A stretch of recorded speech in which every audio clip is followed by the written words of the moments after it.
आज हम विज्ञान के फिजिक्स यानी भौतिकी के फर्स्ट चैप्टर प्रकाश का परावर्तन एवं अपवर्तन के कुछ इम्पोर्टेंट ऑब्जेक्टिव क्वेश्चन के बारे में पढ़ेंगे, जिसमें पहला नंबर क्वेश्चन है, दाढ़ी बनाने में किस प्रकार के दर्पण का उपयोग किया जाता है। तो इसमें हमारा ऑप्शन नंबर सी सही है, अवतल दर्पण। गोलीय दर्पण में फोकसांतर एवं वक्रता त्रिज्या के बीच संबंध होता है F इक्वल टू यानी फोकस इक्वल टू रेडियस यानी त्रिज्या बट्टा 2, यानी कि ऑप्शन नंबर सी हमारा जो है सही है। 3 नंबर क्वेश्चन है, यदि किसी अवतल दर्पण की फोकस दूरी F तथा वक्रता त्रिज्या R हो तो हमारा होता है फोकस बराबर त्रिज्या बट्टा 2, यानी कि F इक्वल टू R बट्टा 2। आंसर नंबर हमारा ए जो है सही है। 4 नंबर क्वेश्चन है, अवतल दर्पण से परावर्तन के बाद किरण किस बिंदु से होकर गुजरेगी। तो फोकस से होकर गुजरेगी, यानी कि ऑप्शन नंबर हमारा बी जो है बिल्कुल सही है। 5 नंबर क्वेश्चन है, किसी दर्पण से वस्तु को कहीं भी रखने से वस्तु के बराबर आकार का सीधा प्रतिबिंब बनता है, तो दर्पण होगा समतल दर्पण। ऑप्शन नंबर सी जो है हमारा सही है। 6 नंबर क्वेश्चन है, प्रकाश के अपवर्तन के कितने नियम हैं। तो इसका आंसर बी जो है बिल्कुल सही है, यानी कि प्रकाश के अपवर्तन के 2 नियम हैं। 7 नंबर क्वेश्चन है, प्रकाश का वर्ण विक्षेपण किस उपकरण से संभव होता है। तो प्रिज्म से होता है, तो ऑप्शन नंबर जो सी है हमारा बिल्कुल सही है। 8 नंबर क्वेश्चन है, किसी गोलीय दर्पण की वक्रता त्रिज्या 50 सेंटीमीटर है, तो उसकी फोकस दूरी होगी सी 25 सेंटीमीटर, यानी कि सी आंसर जो है हमारा बिल्कुल सही है। 9 नंबर क्वेश्चन है, 1 मीटर फोकस दूरी वाले उत्तल लेंस की क्षमता होगी इसका आंसर होगा 1 डायोप्टर, यानी कि आंसर नंबर बी जो है बिल्कुल सही है। 10 नंबर क्वेश्चन है, किसी उत्तल लेंस की फोकस दूरी हमेशा होती है तो पॉजिटिव होती है, यानी कि धनात्मक होती है। ऑप्शन नंबर ए जो है हमारा बिल्कुल सही है। 11 नंबर क्वेश्चन है, प्रकाश का वेग न्यूनतम होता है तो कांच में न्यूनतम होता है, यानी कि ऑप्शन नंबर जो डी है हमारा बिल्कुल सही है। निम्न में कौन सा पदार्थ लेंस बनाने के लिए प्रयुक्त नहीं किया जाता। तो लेंस बनाने के लिए हम मिट्टी का उपयोग नहीं करते, इसमें ऑप्शन नंबर जो डी है हमारा बिल्कुल सही है। काल्पनिक प्रतिबिंब होता है, तो काल्पनिक प्रतिबिंब यानी कि आभासी प्रतिबिंब को ही काल्पनिक प्रतिबिंब बोलते हैं या कहते हैं। यह हमेशा हमारा सीधा बनता है, इसलिए ऑप्शन नंबर ए जो है हमारा बिल्कुल सही है।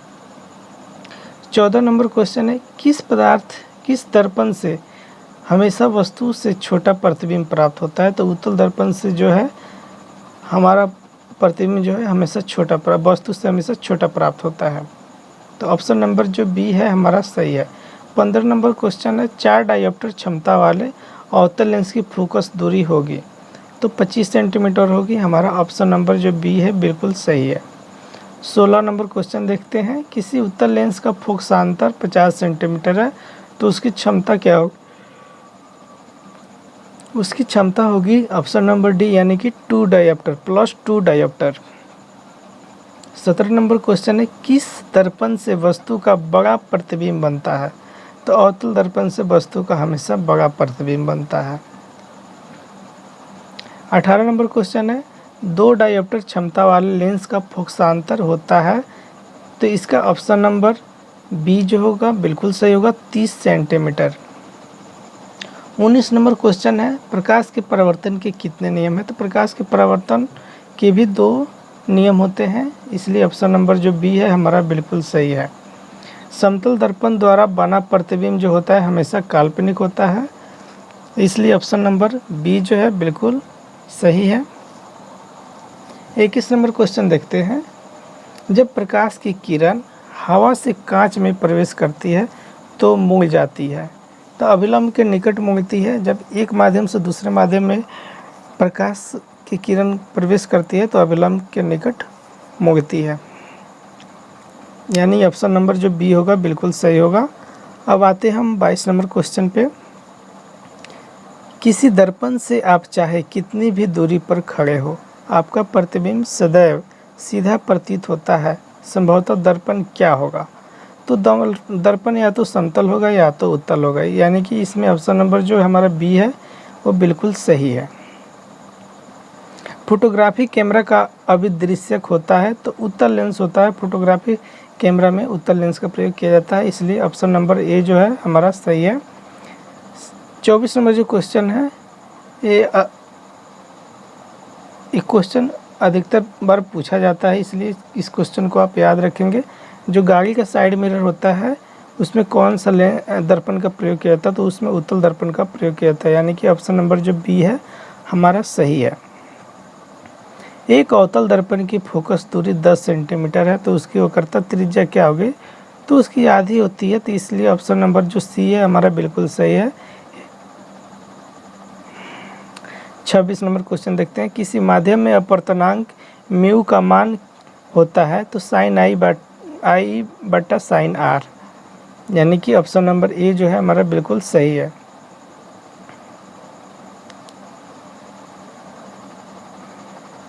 ऑप्शन नंबर बी जो है हमारा बिल्कुल सही है। 27 नंबर क्वेश्चन है। निर्गत किरण एवं अभिलंब के बीच के कोण को कहते हैं?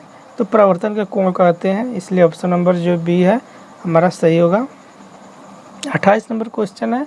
अवतल लेंस का आवर्धन बराबर होता है तो अवतल लेंस का आवर्धन भी बट्टा यू होता है, ऑप्शन नंबर जो डी है सही होगा। 29 नंबर क्वेश्चन है। सरल सूक्ष्मदर्शी में किसका उपयोग किया जाता है? तो उत्तल लेंस का उपयोग किया जाता है, तो ऑप्शन नंबर जो बी है हमारा सही होगा। 30 नंबर क्वेश्चन है।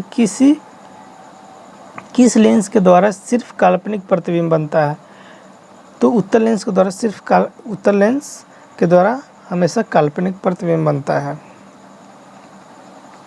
एक उत्तल लेंस होता है तो एक जो उत्तल लेंस होता है वो किनारों पे पतला होता है और बीच में मोटा होता है, तो इसलिए ऑप्शन नंबर जो हमारा सी है वो बिल्कुल सही होगा। 32 नंबर क्वेश्चन है। किसी बीम का वास्तविक तथा समान आकार का प्रतिबिंब प्राप्त करने के लिए बीम को उत्तल लेंस के सामने कहाँ रखें? तो बी आंसर सही है, फोकस दूरी की दुगुनी पर रखें। 33 नंबर क्वेश्चन है। किसी बीम का अवतल दर्पण द्वारा बना प्रतिबिंब आभासी सीधा तथा बीम से बड़ा पाया गया, वस्तु की स्थिति कहाँ होनी चाहिए? तो वस्तु की स्थिति दर्पण के ध्रुव तथा मुख्य फोकस के बीच होनी चाहिए, ऑप्शन नंबर जो डी है सही होगा। 34 नंबर क्वेश्चन है। किसी गोलीय दर्पण तथा किसी पतले गोलीय लेंस दोनों की फोकस दूरियां -15 सेंटीमीटर है, दर्पण तथा लेंस संभवतः है, तो ऑप्शन नंबर ए जो है बिल्कुल सही है, दोनों अवतल लेंस होंगे। परावर्तन के नियम से निर्धारित होता है आपतन कोण परावर्तन कोण के बराबर होता है, इसलिए ऑप्शन को हमारा ए जो है बिल्कुल सही है। 36 नंबर क्वेश्चन है। लेंस में मुख्य फोकस की संख्या कितनी होती है? 2 होती है, तो इसलिए ऑप्शन नंबर ए हमारा है जो बिल्कुल सही है। 37 नंबर क्वेश्चन है। प्रकाश की किरणें गमन करती है तो हमेशा सीधी रेखा में गमन करती है, इसमें ऑप्शन नंबर हमारा ए जो है बिल्कुल सही होगा। 38 नंबर क्वेश्चन है। सर्च लाइट का परावर्तक सतह होता है तो अवतल होता है, इसलिए ऑप्शन नंबर जो बी है वहाँ बिल्कुल सही है। 39 नंबर क्वेश्चन देखते हैं। अवतल दर्पण की फोकस दूरी उसकी वक्रता त्रिज्या की आधी होती है, इसलिए ऑप्शन नंबर बी जो है बिल्कुल सही है। 40 नंबर क्वेश्चन देखते हैं। जब प्रकाश की एक किरण एक माध्यम से दूसरे माध्यम में जाती है तो वह अपने पूर्व पथ से विचलित हो जाती है, इससे कहते हैं प्रकाश का अपवर्तन, ऑप्शन नंबर जो बी होगा बिल्कुल सही होगा। 41 नंबर क्वेश्चन देखते हैं। प्रकाश की एक किरण जब एक विरल माध्यम से सघन माध्यम में आती है तो वह अभिलंब की ओर मुड़ जाती है, तो डी जो है यहाँ बिल्कुल सही है। जब प्रकाश की एक किरण दो माध्यमों को अलग करने वाली सतह पर लंबवत पड़ती है तो वह बिना मुड़े सीधे निकलती है, तो ऑप्शन नंबर जो बी है बिल्कुल सही है। पानी से भरी बाल्टी की गहराई कम मालूम पड़ने के कारण है प्रकाश का अपवर्तन, तो यहाँ पे ऑप्शन नंबर जो बी है वो भी बिल्कुल सही होगा। 44वां क्वेश्चन है, जब प्रकाश एक माध्यम से दूसरे माध्यम में जाता है तब अपवर्तन होता है, प्रकाश की चाल में परिवर्तन होने के कारण। तो यहाँ ऑप्शन नंबर ए जो है वो भी बिल्कुल सही होगा। सघन माध्यम से विरल माध्यम में प्रवेश करने पर आपतन कोण तथा अपवर्तन कोण में क्या संबंध होता है? तो अपवर्तन कोण बड़ा होता है, इसलिए ऑप्शन नंबर जो यहाँ बी है, सी है, वो बिल्कुल सही होगा। अब हम देखते हैं 46 नंबर क्वेश्चन। जब प्रकाश की किरण हवा से कांच के प्रिज्म की अपवर्तन सतह से होकर प्रवेश करते हुए दूसरे अपवर्तक सतह से होकर बाहर निकलती है तब वह मुड़ जाती है, तो प्रिज्म के आधार की ओर मुड़ जाती है। तो आज के क्लास में हम यहीं तक पढ़ेंगे, प्रकाश के परावर्तन तथा अपवर्तन तक। हम नेक्स्ट क्लास में देखेंगे मानव नेत्र से संबंधित कुछ इम्पोर्टेंट ऑब्जेक्टिव क्वेश्चन। तब तक के लिए आप इसको रिवीजन करते रहिए। मिलते हैं हम नेक्स्ट क्लास में।